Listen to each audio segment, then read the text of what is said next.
परमपिता परमात्मा की महती कृपा से वर्तमान हम सब प्रातः काल में पवित्र देवयज्ञ का अनुष्ठान किया है। यह देवयज्ञ एक सांकेतिक रूप से हमारे जीवन को यज्ञ में बनाने के लिए उद्दिष्ट है। हम सब जानते हैं मनुष्य के अंदर अनेक प्रकार के शत्रु अंदर विद्यमान रहते हैं। बाहर के शत्रु इतना हानिकारक नहीं होते हैं जितना अंदर के शत्रु हानिकारक होते हैं। बाहर के शत्रु तो केवल बाह्य संसाधनों की हानि कर सकते हैं, लेकिन जो आंतरिक शत्रु होते हैं वो हमको जन्म जन्मांतर तक दुख देते हैं, कष्ट देते हैं, क्लेशित करते हैं, परेशान करते हैं। तो बाहर के शत्रु तो सर्वथा कभी किसी का विनाश नहीं होता है।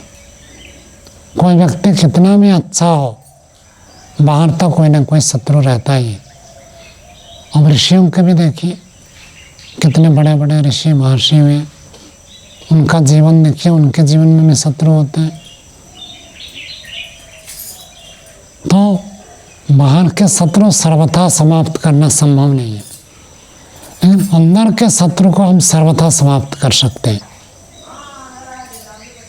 जो हमारे अंदर बैठे हैं शत्रु, चाहे काम हो, क्रोध हो, लोभ हो, मोह हो, कोई भी आप ले सकते हैं, तो उन शत्रुओं को हम समाप्त कर सकते हैं। इसी के लिए साधना करनी होती है, इसी के लिए योगाभ्यास होता है, इसी के लिए हम शास्त्र को पढ़ते हैं, इसीलिए सत्संग करते हैं। वैदिक धर्म में मानव जीवन को उत्कृष्ट बनाने के लिए वर्णाश्रम की व्यवस्था की गई है। 4 वर्ण 4 आश्रम में बांटा गया है, और प्रत्येक वर्ण प्रत्येक आश्रम के एक निश्चित कर्तव्य होते हैं, नियम। क्यों ये सब नियम है? ताकि हम आंतरिक शत्रुओं का विनाश कर सकते हैं। वैदिक दृष्टि से यदि हम देखें कि मनुष्य जीवन यदि 100 वर्ष का होता है तो उसको 4 भाग कर दिया गया है। ब्रह्मचर्य आश्रम, गृहस्थ आश्रम, वानप्रस्थ आश्रम, संन्यास आश्रम। उनमें से केवल एक ही आश्रम व्यक्ति के लिए घर में रहने का छूट है। ब्रह्मचर्य आश्रम में कहाँ रहता है? घर में नहीं रहना है, गुरुकुल में रहता है। आर्य समाज के विद्वान कहते थे 8 और 60, 8 साल हो गया, 60 साल हो गया, घर में नहीं रहना है। 8 साल होने के बाद कहाँ जाना है? गुरुकुल में जाना है, गुरु के आचार्य के समीप रहना है। फिर जब विद्यादान पूरा होता है तब व्यक्ति गृहस्थ में जाता है। और गृहस्थ आश्रम का काल बहुत थोड़ा काल है। 100 साल में से कितना? केवल 25 वर्ष, 1/4 भाग उसको गृहस्थ में रहने का अनुमोदन वेद आदि शास्त्रों से मिलता है। बाकी समय आत्मोन्नति के लिए है। मनुष्य जीवन सुख भोग करने के लिए, मौज करने के लिए नहीं मिला है, आत्मोन्नति के लिए मिला है। पीछे भी आप लोगों के सम्मुख ये बात रखी थी कि जीवन, पशु जीवन मनुष्य जीवन में ये सबसे बड़ा अंतर है। पशु केवल भोग करते, भोग योनि है। वहाँ कोई आत्मोन्नति की बात नहीं है, वहाँ कोई आत्मकल्याण की बात नहीं है, वहीं कोई जीवन की उत्कृष्टता की बात नहीं है। और मनुष्य होकर भी यदि व्यक्ति ऐसे ही करता है तो मनुष्य में और पशु में क्या अंतर है? तो मनुष्य भी एक जीवात्मा है, तो जीवात्मा में स्वाभाविक रूप से प्रवृत्ति होती है सुख भोगने की, संसार को भोगने की। शास्त्र पढ़ने के बाद भी एक उत्सुकता बनी रहती है, लगता है कहीं गृहस्थ में सुख तो नहीं है, तो उसको परीक्षण के लिए भेजा जाता है। जाओ परीक्षण करके देखो, 25 साल 30 साल देखो कितना सुख है कितना दुख है, परीक्षण करो। अंधाधुंध भोगने के लिए गृहस्थाश्रम का विधान नहीं है, परीक्षण करने के लिए।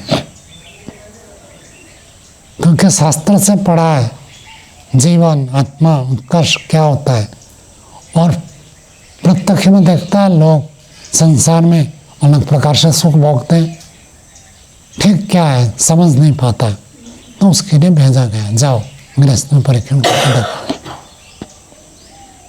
जब परीक्षण पूरा हो गया, पहले ब्रह्मचर्य आश्रम में शास्त्रों से पढ़कर ज्ञान प्राप्त किया था, शाब्दिक ज्ञान। फिर जब गृहस्थ में गया वहां प्रत्यक्ष अनुभव किया कितना सुख है कितना दुख है। फिर उसका फिर वानप्रस्थ का विधान कर देते हैं, अब वानप्रस्थ में जाओ। तो 50 साल होने के बाद तब वानप्रस्थ में जाने का नियम है। क्यों रश्मि जी? अधिकतम 10 साल और नौकरी कर सकती है, अब 40 हो गया तो आध्यात्मिक उन्नति करना है, नौकरी किसके लिए आवश्यकता है? जो संसार को भोगना चाहता है, जिसको वैराग्य नहीं है, जो श्रेय मार्ग को नहीं जानता है, श्रेय मार्ग को अपनाना नहीं चाहता है, विषयों को भोग करना चाहता है, उसके लिए विषय भोग करना है तो उसके लिए धनार्जन करना पड़ेगा। धनार्जन करना है तो उसके लिए व्यवसाय करो, उसके लिए नौकरी करो, उनके लिए विधान है। जो व्यक्ति श्रेष्ठ श्रेय मार्ग में चलना चाहता है उसके लिए नौकरी की क्या आवश्यकता है? संसार में अच्छे आदमी की बहुत कमी है। हर संस्था चाहता है यहाँ हमारे अच्छे आदमी रहे, पैसा की जरूरत नहीं है, पैसा देने वाले बहुत है। पैसा देने वाला अलग होता है, साधना करने वाला अलग होता है, सब जगह ऐसे देखेंगे। जिनके पास पैसा होता है वो साधना कम करते नहीं करते कोई अपवाद हो सकता है, और जिनके पास पैसा कम होता है, पैसा देने का सामर्थ्य नहीं है, वो साधना में अधिक रुचि लेते हैं, अपवाद यहाँ भी हो सकता है। तो चाहे नौकरी हो व्यवसाय हो, वो पूरा जीवन करते रहे ऐसा नियम नहीं है। वैदिक धर्म में व्यवस्था है, आत्मोन्नति करने के लिए है, पूरा जीवन आत्मोन्नति करें। गृहस्थ में जाए तो हमें गृहस्थ से भी संन्यास का विधान है वैदिक धर्म में, लेकिन कब? जब तीव्र वैराग्य हो जाए, जब लगे घर में रहने से वो बंधन जैसे लगे, भार जैसे लगे, ऐसा बेचैनी हो जाए, तब घर छोड़ सकता है, संन्यास ले सकता है। थोड़ा मोड़ा वैराग्य हुआ, स्मशान वैराग्य में नहीं, संन्यास के लिए ऊंचा वैराग्य चाहिए, तीव्र वैराग्य।